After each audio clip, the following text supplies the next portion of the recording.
Le problème, c'est qu'en fait, ce match est un peu le symbole de sa première saison à Madrid. Il a eu beaucoup de mal sur la première partie de saison. Après, ça va beaucoup mieux. Et puis au final, peut-être qu'ils ne vont pas être champions.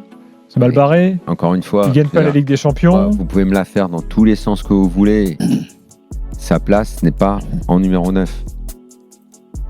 Donc, maintenant, si Vinicius s'en va à la fin de la saison pour aller, j'en sais rien, en Arabie Saoudite, prendre l'oseille ou je ne sais quoi, ok, mais à un moment, maintenant, ça fait 2 ans que Mbappé se gâche dans un rôle qui n'est pas le sien.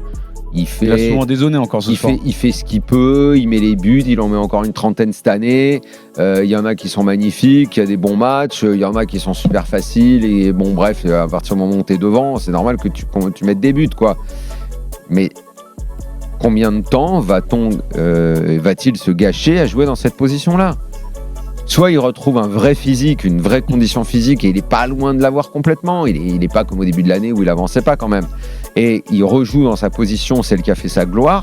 Soit s'il s'obstine à croire qu'il va jouer neuf, à décrocher, essayer de faire des ouvertures, des trucs comme ça et tout ça, il va se gâcher. Et on aura eu un fantastique joueur de ses 17 ans à ses 25 ans, ce qui est déjà pas mal. Il a un palmarès qui est très conséquent sur cette période-là. Mais là, on n'est plus Il a quel âge maintenant ? 27, non ? 25, il va encore avoir 26, il n'a pas 26 ans encore. Et là, mais si c'est pour voir ça, dans ces conditions-là, on ne reverra pas le Mbappé qu'on a connu, je le répète, entre ses 17 et ses 25 ans. Il a eu 26 le 20 décembre. Ouais, voilà. Je sais qu'il va crouler sous les critiques parce qu'il mérite aussi des critiques sur les deux matchs. Vinicius aussi, il mérite. Bellingham aussi, il mérite. Il mérite tous les critiques.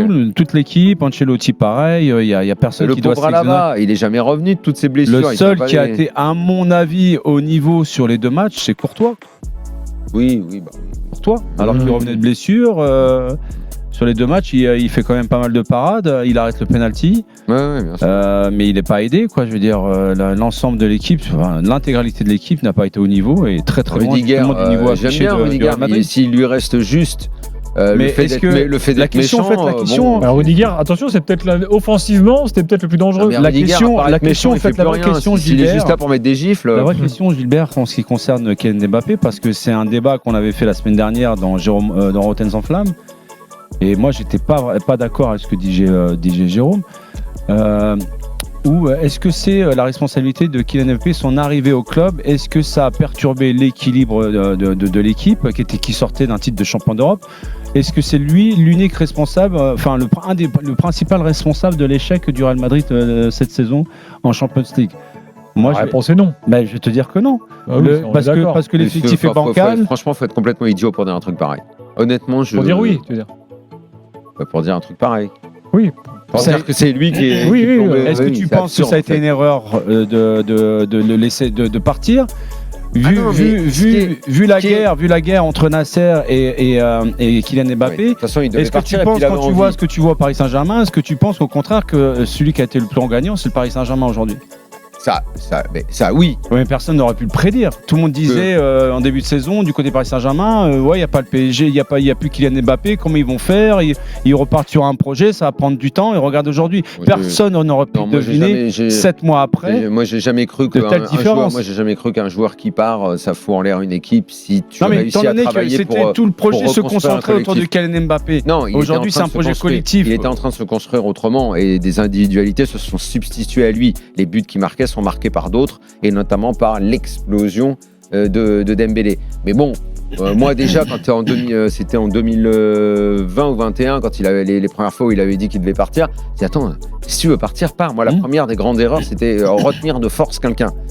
Jamais de la vie. Non, je suis d'accord. Il est resté, il a continué à marquer, mais on n'a pas développé. Après, tu avais Neymar, Messi, après, tu as eu le tout pour Kiki. Tout était fait de façon absurde. Là, maintenant, on a construit autrement et c'est très bien. Mais au Real, on a l'impression qu'ils ont dupliqué les mêmes erreurs. C'est-à-dire de mettre Vinicius avec Mbappé, où tu ne sais plus tellement où placer Bellingham. Tu ne sais plus trop quoi faire de Rodrigo, qui, je le répète, est un joueur totalement... C'est pas qu'il est sous-coté, il est sous-coté médiatiquement, parce que je pense que tout le monde sait que c'est un super joueur. On me rappelle l'époque des Galacticos, en fait, qui n'ont jamais gagné la Champions League. C'est comme si tu dis à l'époque, quand il commençait à aligner Figo, tu sais, quand il y a tous les ballons d'or là, Figo, devant, c'était exceptionnel. Beckham. Zidane, Ronaldo. Ronaldo. Mais ça avançait pas, c'est normal que ça avance pas. Ça s'est jamais vu des équipes qui alignent ce genre d'effectifs là.